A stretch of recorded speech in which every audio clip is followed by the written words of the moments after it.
నా పేరు doctor CL Venkatrao. ఇప్పుడు వేసవిలో వర్షాలు వస్తున్నాయి. కొన్ని చోట్ల వర్షానికి స్కూటర్ మీద వెళ్తుంటారు. వర్షానికి స్కూటర్ మీద వెళ్ళినప్పుడు తడుస్తారు.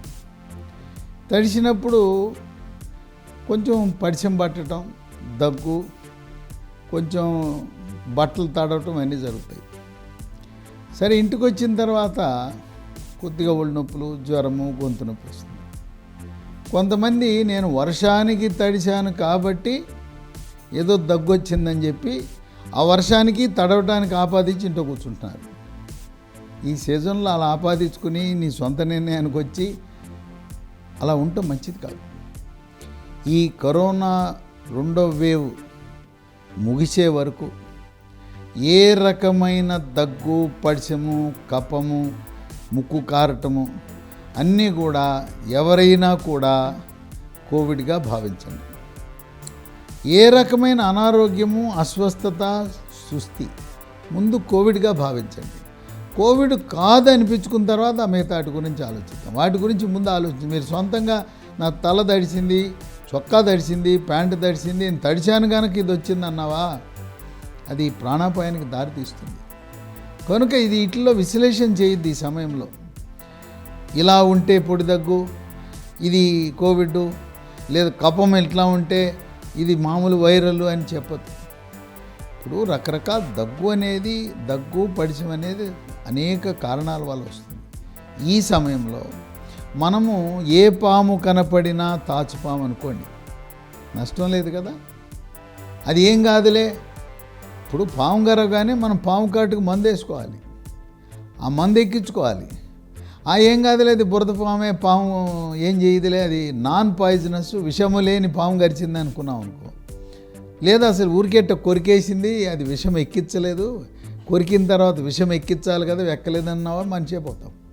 అట్లా ఈ సమయంలో ముక్కు అమ్మటే నీరు గారొచ్చు, ముక్కు బెరడా కొట్టుకుపోతుంది, ముక్కులోంచి గాలి ఆడదు, ముక్కు 2 రంధ్రాలు మూసుకుపోతాయి.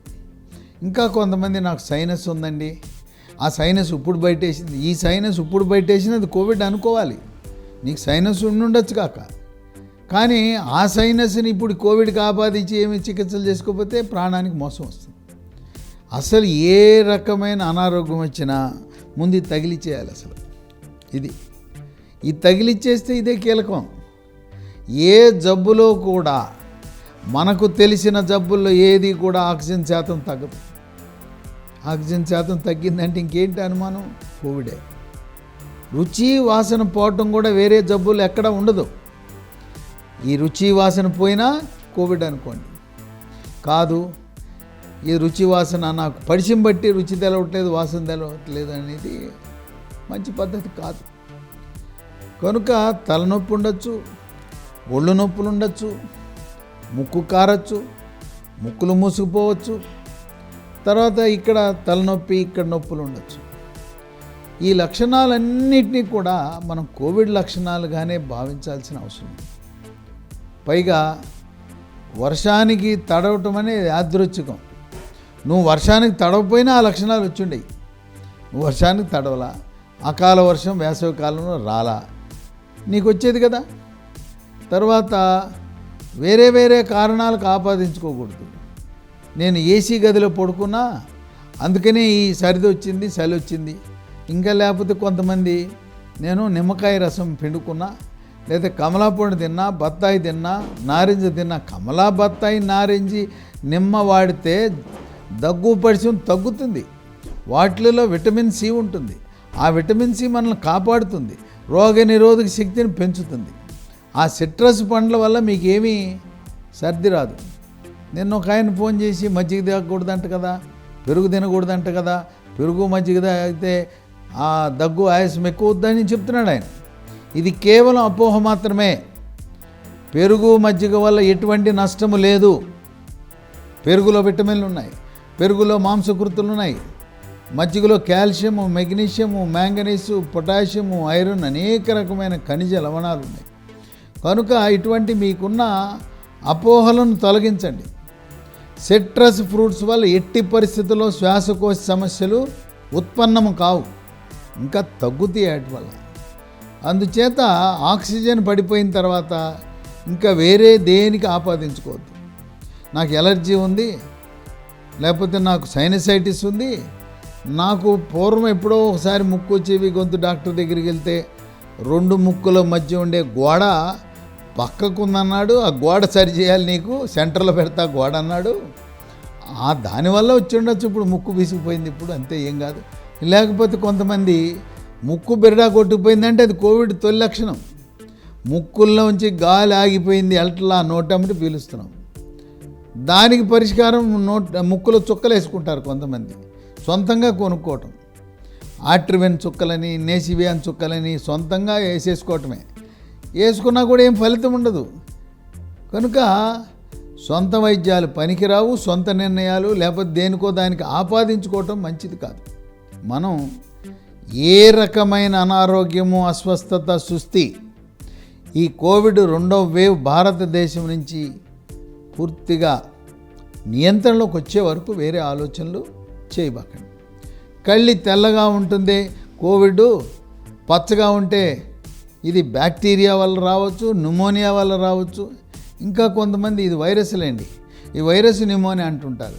ఈ సమయంలో వైరస్ న్యూమోనియా లేదు, ఆ వైరసే కోవిడ్ వైరస్. కోవిడ్ వైరస్ న్యూమోనియానే కొంతమంది డాక్టర్లు తెలివిగా మిమ్మల్ని భయపెట్టకూడదని చెప్పి, నేను కూడా కొంతమందికి ఏమి లేదులే మందులు వాడంటాను. ఎందుకంటే కోవిడ్ అనగానే గుండె ఆగిపోద్ది. నిన్నేదో ఒక దృశ్యం చూపించారు ఒక ఛానల్లో. ఆయన కర్ణాటకలో కారులో కాల్చుకుని చచ్చిపోయాడు. ఆయన ఏంటి చూడండి, కుటుంబ సభ్యులు కోవిడ్ పాజిటివ్ వచ్చిందని చెప్పి కారులో తుపాకీ పెట్టి కాల్చుకుని చచ్చిపోయాడు. భయపడతారు. అందుకని మేము డాక్టర్లు ధైర్యం ఇవ్వటానికి కోసం అలా తిప్పుతాం దాన్ని.